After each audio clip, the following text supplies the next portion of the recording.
कबीर दास जी का जीवन कहानी।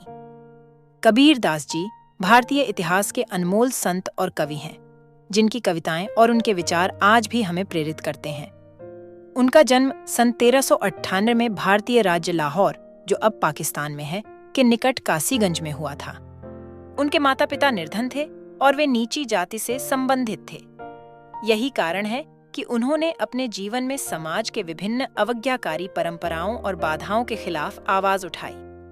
बचपन में ही कबीरदास जी को धार्मिक और आध्यात्मिक खोज की भावना हुई। उन्हें संतों का संग्रह सुनने का मौका मिला, जिनमें स्वामी रामानंद, संत नामदेव और गुरु रामानंद शामिल थे। इन संतों के संग रहकर उनका आत्मा में विचारशीलता और आध्यात्मिक उन्नति का मार्ग प्राप्त हुआ। कबीरदास जी ने अपने जीवन में बहुत से कठिनाइयों का सामना किया, परंतु उन्होंने हमेशा धैर्य और समर्पण का मार्ग अपनाया। उन्होंने विभिन्न धार्मिक और सामाजिक विवादों के खिलाफ आवाज उठाई और सच्चाई के प्रति अपनी आस्था को प्रकट किया।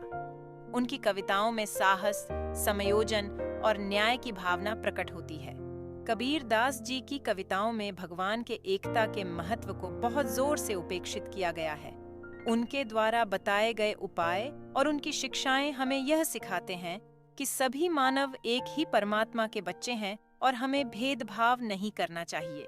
कबीरदास जी का जीवन और उनकी कविताएं हमें धर्म, संस्कृति और मानवता के महत्वपूर्ण सिद्धांतों को समझने में मदद करती हैं।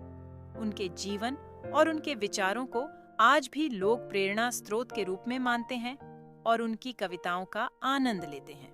दोस्तों, कबीरदास जी का जीवन कहानी अच्छी लगी और इसी तरह के ज्ञान रूपी कहानियां देखने के लिए हमारे चैनल कबीर ग्रंथावली को सब्सक्राइब कीजिए और हमारे इंस्टाग्राम पेज